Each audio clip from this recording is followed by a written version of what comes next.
magazine Santé et Découverte. Pour ce numéro, nous recevons pour vous Dr Fabrice Niemboué, médecin au cabinet NECA dans la province du Haut-Katanga. Bonjour docteur. Bonjour madame Bobel. Comment vous allez? Très bien. Avec vous, nous allons parler de la stérilité du couple. Qu'est-ce que la stérilité, docteur? Qu'est-ce qu'on peut dire pour spécifier? On peut dire que c'est l'incapacité qu'a un homme de pouvoir procréer et qu'a une femme de pouvoir concevoir. Et c'est là, par rapport à un espace de temps bien déterminé, on peut considérer une stérilité chez un couple si et seulement si ces couples-là aient vécu ensemble pendant 2 ans sans pour autant concevoir et sans pour autant ne pas prendre des anticontraceptifs. Mais s'ils ont eu à prendre des anticontraceptifs, là on considère dans un espace de 3 ans que c'est un couple qui a un problème de stérilité. Là, c'est après qu'ils viennent vers vous ou vous allez le constater comment? Parce que s'ils prennent des contraceptifs, c'est dans leur propre chef qu'ils ont décidé de ne pas faire des enfants. Exactement. Et quand besoin il y aura, ils viendront vers vous. C'est en ces moments-là que vous allez commencer à compter ou comment? Non, nous comptons pendant la période où ils ont décidé ensemble de pouvoir arrêter de prendre des contraceptifs. Et à partir de ce moment-là, jusqu'au moment où ils viendront se faire consulter, parce qu'ils ont arrêté de prendre des méthodes contraceptives. Mais la grossesse ne vient toujours pas. Alors qu'est-ce qu'il faut? Ils ont dû attendre. Comme la grossesse ne vient pas, ainsi qu'ils viendront se faire consulter pour voir quel est le problème qui empêche qu'ils puissent avoir d'enfants. Docteur, olimbo liongo bien na lopoto mais kana mpe kolobela bandeko na biso baolanda biso na lingala otoyebisa biso na lopoto stérilité na couple eza nini na lingala na bokuse eza nini au juste? Na lingala na bokuse tolobeli yango bozangi kobota. Alors bozangi kobota wana epai ya mobali tozoconsidere aza na stérilité soki azopesa mwana te. Epuis mwasi toconsidere aza na stérilité soki azokanga zemi te nde tokolobela ka ya stérilité. Wana eza na ntango basi bandimi kofanda esika moko na ndako moko bafandaka balalaka balamukaka esika moko et puis pendant 2 ans olobi na biso to ndenge nini? Pendant écart ya 2 ans soki couple wana babalani basali 2 ans bazofanda ndako moko bazolala esika moko mais dans 2 ans wana écart zemi etikali kokota te nde tokolobela ke couple wana aza na problème ya mabota. Mais soki na kati ya efandeli na bango elongo banda mokolo babanda kofanda elongo na mwasi na mobali ete bazwaki ekateli ete tokobota te po tobota te po zemi eya te tomela eloko boye tolia eloko boye bien totya eloko boye po zemi eya te wana tozotalela yango na durée ya 3 ans parce que 3 ans wana mpe tozotala na banda na ngonga oyo bango bakataki korespecte bien kotosa mobeko bandikatelaki bango moko ya koboya kozwazeli. Docteur, sikoyo mpona numero oyo tokolobela stérilité pa mobali olimboleli biso déjà période boni tokokozela mais soki eke esalami ke na période wana bango mibale basi desidaki mpe te ke tokomelaka kisi te mpo zemi eya te mobali azokoka kopesa mwasi zemi te tokoyeba bango ndenge nini? Alors na yango soki déjà bamikolo wana eleki bien ekoki mobali amoni azokoka kopesa mwasi zemi te mpo eza mpe na mibali mosusu akozela mikolo wana ekoka te ntango amoni déjà ke inane ekoki zemi ezoya te nake ebabungangamba wana oyo azocomprendre mais oyo azocomprendre te ye nde kuta azofunda mwasi nde yango tokolobela yango penza awa mpona nini tokoka kosimba biso nyonso elongo te. Est-ce que mobali akokozala mpe na stérilité? C'est ça. Est-ce que stérilité wana ekokozala causé par quoi? Parce que eza na bacause oyo esalaka ke mobali akoka kopesa zemi te bacause wana ekokozala nini traitement nini yango mobali wana akokolanda obien couple wana ekokolanda elongo po bakoka kozwa oyo bango to mwana. tobandi na motuna ya liboso cause eza nini mpo mobali akoka kopesa mwasi zemi te? Alors bacause eza ya lolenge na lolenge. D'abord mpo mobali azala na capacité ya kopesa mwasi zemi il faut azala na bomoi. À part kozala na bomoi il faut azala na nzoto na ye mobimba et beaucoup plus totalela bapartie génitale na ye la partie génitale na ye toujours organe sexuel externe na ye oyo tobengi bakombo ya neuropoto pénis et puis tozotala batesticule na ye soki eza nyonso en place soki eza en place tozotalela développement na yango est ce que eza na croissance ya normal to eza na croissance ya anormal est ce que ezose développer bien to ezose développer bien tozotenir compte ya paramètre wana basolo eza na mibali mosusu aza na nzoto na ye mais ezose développer bien te soit aza na mwa problème ya bahormone de croissance na ye ekosala ke akodéveloppe mpe stérilité wana bazali alors na baorgane externe tolobeli batesticule tolobeli mpe testicule ifo tozala soki ya testicule wana eza na anomalie te eza na maladi te sikoyo koyeba yango ndenge nini testicule en fait rôle na ye eza nini rôle ya testicule eza ya kopolire basike ya mataka wana ntango ekutani na selile ya mwasi oyo tobengi ovule nde izemi ekoti ebandi koforme liki wana bandaka na liki wana ezose développe ti ekomi na forme na mwana ya bebe ti ntango mikolo na ye na limoloma na ye kokoka aye koma na bomoi akomi nourrisson epuis croissance ezo ya maleme alors soki testicule wana eza touché na anomalie moyen mobali wana areproduire mataka kozala lisusu te soit azoreproduire yango mais eza na quantité moko très insignifiant moyen mwasi akoka kokanga zemi eza te wana ezali deja aza na problème moko to aza na bokono moko deja kati na ye sikoyo bokosala lolenge nini mpo bodécouvrir yango et puis d'abord il faut koyebisa bino moto ya ndenge wana baoyo baza kose retrouver na ka wana il faut déjà bacomprendre parce que la plupart ya mibali bafundaka nde basi nde bazobota te stérilité na ngai eza du mwasi na ngai azokoka koconcevoir te baza koaccuse basi na makambo ebele mais yo otalisi biso ke mobali akokozala na problème na testicule akokozala na problème na pénis na ye tozokota nano na testicule na ye oyo ezali na incapacité ya koproduire quantité suffisante ya bamataka limbolela biso yango ekeyebana ndenge nini docteur avant na limbola ndenge osengi nga wana ifo toyeba eloko moko stérilité ezalaka deux type eza na stérilité babengi primaire eza mpe na stérilité babengi secondaire c'est-à-dire stérilité primaire en fait mobali aza na problème ya stérilité primaire ye banda abotama mwasi atikala kokanga zemi na ye te banda abanda kobima na mwasi ya kobima na mwasi to atya mwasi na ndako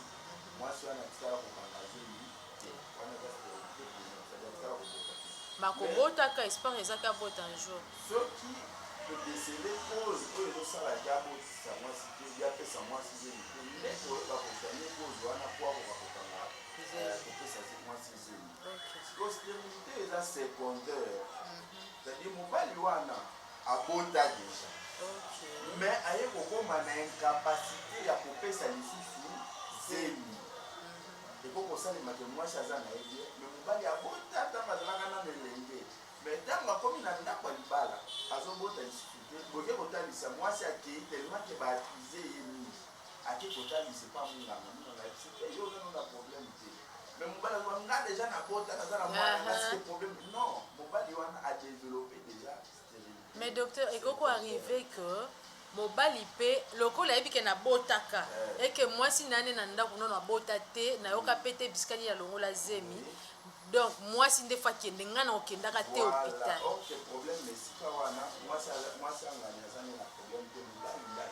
comment koconvaincre moto ya ndenge wana bon mpona koconvaincre moto ya ndenge wana tokosenga na ye na moment oyo alanda biso po acomprendre ndenge yango kokosala mibali oyo azalaki kobota abota lisusu maloba mboka no docteur totikeli yo ntango explike biso po mobali apesa mwasi zeli tolobeki d'abord baorgane extérieur siko tosimba oyo eza mosala ya baorgane interne c'est vrai que pénis azojouer rôle na ye na moment ya plaisir sexuel mais beaucoup plus se focaliser na oyo toleki batesticule rôle na yango eza nini ifo ebimisa mataka mais avant que mataka wana esalema po ebima il faut mobali na nzoto na ye azala na hormone oyo tobengi na kombo ya testosterone testostérone. Ok. Hormone wana eza hormone oyo mibali nde bazalaka na yango ebele basi bazalaka na yango mpenza mingi te. Basi oyo baza nango na mwa quantité ya mpe ya koleka bamisusu okomona bango baza très velu baza na bapoil ebele na mandefu mpe nde hormone wana esalaka role na yango ya mwana. Mais à part role ya kofaire développer kopulisa bapoil na nzoto soki totaleli reproduction hormone wana role na yango ezalaka adéclenchaka processus oyo babengi spermatogenèse.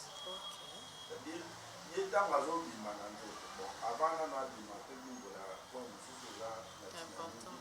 hormone wana commande na yango ezowuta na cerveau à partir ya cerveau na niveau ya partout babengi hypophyse nde place commande ya hormone wana ezobimela ntango commande euti kuna production na yango ezosalema na niveau ya testicule nde abimisaka yango ekoti ebandi osala processus oyo babengi spermatogenèse. Spermatogenèse eza nini? Spermatogenèse eza processus oyo eabutisaka suka na yango na formation ya baspermatozoïde. Baspermatozoïde oyo tobengi mataka. Alors soki mobali dès le départ aza na problème ya hormone wana moyen aproduire baspermatozoïde eza te. Mobali wana obanda osala oyo tobenga na nkombo ya azospermie, absence totale de spermatozoïde na nzoto na ye. Déjà la première cause on a cause hormonale. Deuxième cause akoki kozala na ye na batestostérone wana na batestostérone wana ezoagir ezoproduire baspermatozoïde mais baspermatozoïde wana eza na quantité moke. Soki quantité eza moke mwasi boye mpe azwa zemi eza te. Mpona nini mwasi oyo na difficulté kozwa zemi esika wana? C'est parce que milieu vaginal eza milieu moko acide. Soki baspermatozoïde baza moke epe baza ya kolemba bakokufa mingi na niveau vaginal epuis moyen zemi ekota eza te. Nde osalaka couple wana mpe edevelope problème ya stérilité. Problème mosusu ezozala mpe activité sexuelle ya mobali. Mobali akozala azobimisa na ye baspermatozoïde na ye mais sauf que activité sexuelle na ye eza régulière te. Ezosala mpe que c'est-à-dire régulière wana bon activité sexuelle il faut qu'il le fasse na ntango nyonso mikolo nyonso to lolenge te. Ntango tozoloba régulière tozotala à un rythme ya 2 ou 3 fois par semaine nde tobengaka rapport sexuel régulier. Mais soki mobali wana par exemple asalaka activité sexuelle wana régulièrement te et que des fois elle ezosalema en dehors ya bapériode ovulatoire couple wana bakokotia eliki ya ozwazeli te parce que mwasi mobali aza na ye fertile tous les jours mais mwasi aza fertile à un moment na période kaka nde aokokanga zeli koleka période wana aokanga su zeli te avant période wana mpe aokanga zeli te. Alors cause mosusu eza batesticule wana ekozala affecté na maladie moko ebengaka varicocèle. Varicocèle eza komo maladie oyo bavene oyo ezotambwisa makila na niveau ya testicule ezengi makila ezotambola lisusu bien te. Ok na kati ya makila toza na baélément nutritif ya nzoto mobimba ntango makila ezotambola lisusu bien te moyen batesticule ezala suffisamment fourni na baénergie eza te. Tosala batesticule wana ezalaki normal ebandi kokonda mobali wana ata abota na ye akose retrouve activité sexuelle na ye ekomi kokita pardon production na ye ya baspermatozoïde ekomi kokita adevelope mpe oyo tobengi ntango mosusu astérospermie ou bien oligospermie sévère ou bien azospermie même. Pourquoi? Parce que batesticule wana ekoni ke ezokoki kofournir baspermatozoïde. sikoyo ntango ezokonda ezala visible à l'œil nu ezala visible te mais ezala palpable parce que visible eza oyo ndenge nazomona mais palpable eza ntango osimbi nzozo ebate te apparemment bataille oyo eza mikie soit taille ya bandi moko eza mokie mosusu eza monene eza mwa baelema wana. maintenant prise en charge otangeli biso tellement baterme scientifique azothermie banini bandeko baolanda bayebi yango te eleki kaka boye donc ntango ozolobela prise en charge tokomi na étape ya prise en charge soki okoki koexplike maladie boye cause boye na mode de traitement nango cause boye na mode de traitement nango tokanda na cause ya liboso tolobelaki ezali cause hormonale. ok soki mobali wana aza na problème hormonale ntango ayi na consultation d'abord tosala consultation ndenge loloba consultation ndenge loloba ni limoni nini ntango moto aye soki couple bakoti mpona consultation wana baye mwasi na mobali meme baye mwasi na mobali meme makozwa plainte ya mobali plainte ya mobali eza nini désir de procréer posa ya kopesa zemi ya kobota tant tozwi plainte wana totali baantécédent na ye est-ce que abelaka infection kala parce que bainfection mpe kozala parmi bacause ya stérilité ezangaka pe te surtout mobali oyo atangisamaka bien te na bilenge na ye akokozala azwaka bainfection infection wana ekokofanda longtemps na nzoto na ye akobikaka un jour bien sûr alors ntango akomi na libala na ye et que aproduire pendant rapport sexuel baspermatozoïde na ye ezoya nyonso ezokutana na niveau ya prostate na ye avant aéjacule ntango ozokutana esika wana eke infection mpe ezali na kati ya prostate microbe wana azobouffe baspermatozoïde wana parce que baspermatozoïde bazalaka mpe na mwa sucre na kati na bango oyo epermetaka bango bako kobouvoir kotambola alors ye mpe microbe aza mpe na posa ya sucre wana mpe ntango azobouffe yango azodétruire baspermatozoïde wana moyen mwasi mpa ya kozazemi alors par rapport ya cause hormonale traitement nango eza oyo tobengaka hormonothérapie c'est-à-dire traitement na bahormone bakoluka minganga kokoma bahormone wana oyo moto azangi bapesi ye yango mpo nzoto na ye ekoka kosala sikoyo mosala wana na pharmacie nde tokosomba bakisi wana bon munganga akonsulte akokoma otya ordonnance ya peni somba kisi boye otie na pharmacie parce osombi yango alakisi yo ndenge nini fo ozwa kisi wana po tokakozwa résultat ou bien ngano na traitement oyo akopesa wana après combien de temps traitement ya stérilité ezalaka na durée fixe traitement ya stérilité eza traitement oyo ezwaka ebele ezwaka mpe bamoyen ebele ah bon donc faut ozala bandeko baolanda biso il faut bayeba ke oyo baose retrouver na cas ya stérilité il faut bazala patient d'abord exactement en plus bazala poche moulai exactement ok beaucoup plus de patience moto mosusu akozala problème ya stérilité mais problème na bango ya stérilité eza ntango mosusu bahabitude na bango ya sexualité wana tokodéveloppe to wana cas ya hormonal voilà alors na cas ya hormonal il faut bapesa ye batraitement ya hormonal soki problème eza causé par bainfection il faut kosoigne infection wana mpona kosoigne infection basalaka nini oye na consultation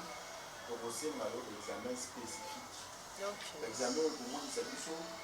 nyama oye microbe oyo aza na esika wana microbe nini kombo na ye nani baantibiotique nini ekokoboma ye baantibiotique nini ekokoboma ye te baantibiotique nini ekokoneutralize ye moke ntango tozwi barapport wana tokomeli yo baantibiotique na avec précision mais tosali combinaison thérapeutique elakisi en fait nini eza kosangisa détif ya traitement oyo biso toza na yango awa tokosala combinaison ya traitement wana po toka kozwa résultat ya malamu koleka pourquoi en fait tosalaka combinaison thérapeutique wana eza lokola ozobunda na moluna oza na loboko moko bitumba wana eza mikakata mingi oza na mpasi mpo olonga mais soki oza na maboko mibale okoyeba kose défendre mpo kwa kolonga biso mpe toza na maboko mibale donc tozopesa batraitement na biso na maboko nyonso mibale yango omonaka epa na biso tozwaka baresultat ya bien positif mpona oyo etali batraitement oyo topesaka bamaladi na biso alors soki tomoni kete problème eza infection toyebi nkombo ya microbe wana topesi baantibiotique oyo elobani mais tozopesa mpe batraitement oyo ezokende soki microbe wana formaki couche ya résistance na yo tobengaka kiste baproduit oyo okende kodétruire kiste wana mpo microbe atikala asi ciel ouvert, comme ça, l'antibiotique et agir très bien avec efficacité. Parce que ce sont là qui ont une infection à l'âge de 17 ans. Mais ailleurs qu'on se fait consulter à l'âge de 35 ans ou 40 ans. Malade wana eumeli bambula wana nyonso mpona mpo microbe wana aformaki ndako ya ye place abatami na kati azokontinue kobota maki oyo yaye na bango ya ye yango mpona kosoigne ete azonga lisusu te batraitement na biso esunga te topanza ndako wana mpo depuis 17 ans 35 ans kobeka même komela baantibiotique ebele répondre te mpo baantibiotique wana ekuti microbe amizibi mais ntango topesi biso ezopanza couche na ye wana wamisipaki na yango ezosalaka traitement na biso répondre vraiment malamu alors soki problème eza na varicocele na ka ya varicocele wana ntango tozopesa mobali traitement tozopesa ye traitement ya baproduit oyo olie tokende na ye na nzela ya kopasola ye ya opération parce que opération wana ekoya kozongisa lisusu azospermie na ye lisusu tozopesa baproduit oyo ezokende kodebouche bavene eza dilate eza ya kovimba wana ezodebouche yango ezozongisa circulation ya makila malamu komisa batesticule wana ekomi kozwa baelema nutritif mpona croissance na yango na nsima ya kopesa batraitement ndenge topesaka wana apres durée ya temps moko estime ya 2 mois tozongisaka malade na contrôle nalobi bien tozongisaka ete obiki apres 2 mois te tozongisaka eloko tokutaki comme problème esalaki te mobali wana azala na zosperme ezali kaka to esili soki ezali kaka tocontinue traitement ti esila mais soki esili tokotisaki na deuxième étape ya traitement deuxième étape ya traitement wana tostimulaka sikoyo processus ya spermatogenèse c'est-à-dire tostimule processus wana topousse yango toaccéléré un peu yango mpo mobali wana kokoproduire mataka na lombangu comme ça tokokoréduire temps ya traitement akokozwa eyano oyo azoluka na ngonga ya mokuse na yango ntango deja tostimule processus wana apres mwa ngonga lisusu ya mwa mokuse ya traitement tozongisi su na contrôle wana siko po totala examen ya spermogramme na yo estce na spermogramme wana quantité ya sperme eza nini eza normal aspect ya sperme eza nini parce que examen ya spermogramme wana esalemaka na 2 phases première phase il faut batala quantité ya sperme tobengi examen macroscopique oyo moto azomona na ye après bazosala examen microscopique quantité ya sperme aspect ya sperme bakotala pH wana batali baexamen cytologique entre autres baglobule to eza boni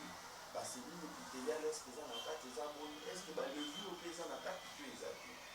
apres wana nde équipe bakotala sikoyo quantité ya baspermatozoïde ya mataka et puis mouvement na bango tobengi na lopoto mobilité est-ce que bazominga na makasi to bazominga na malembe soki mobilité na eza à 60 70 80% nde tokopase sikoyo na baconseil mpo na oyo etali periode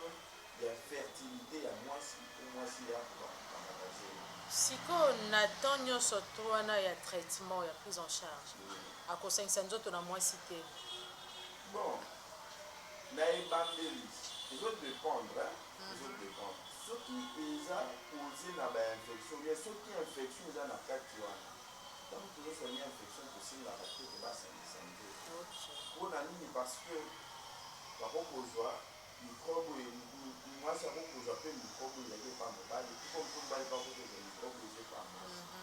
bakokobanda traitement mokolo moko mais elobi teke bakobika bango nyonso nzela moko te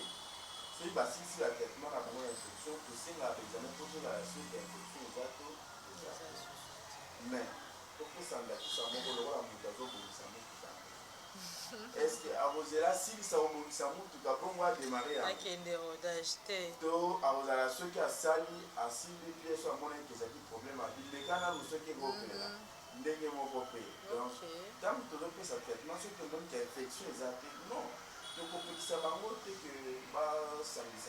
on peut toutefois espérer que pendant la prise en charge, moi c'est pas qu'on concevoir.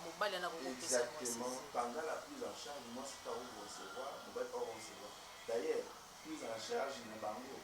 Et sous Kakata, moi si à concevoir. On a comme une résultat. Quand on a un résultat, de prise en charge, ça et ce qui va nous échanger. Nzela na yango comme si on a nzela obstétricale nzela obstétricale la sini comme si on kolandela mwasi na zini po eloko tozali koluka mwasi azwazini ntango azwi zemi sikoyo fo tobanda kolandela mwasi na zemi ti ekóma na suka. Docteur Fabrice, awa na Kinshasa tokozwa na Mariano me na Lubumbashi tokozwa esikani na Lubumbashi toza na balabala ya Kasama na université ya Lubumbashi. Soki ozwi mutuka à partir ya centre ville ya Kasama okokita na niveau ya arrêt oyo babengi dispensaire. À partir ya arrêt dispensaire à 100 mètres na arrêt dispensaire okomona bâtiment na biso eza wana en étage côté gauche soki ozokende na université ya Kasama côté gauche eza wana eza na balabala ya Kasama numéro 5002. Coordonner notre numéro de téléphone pour la rejoindre. Alors, pour la montagne, soit le joindre biso, le numéro de WhatsApp, pour téléphoner des amis, plus 243 89 98 22 130. Ok. Bien plus 243 81 172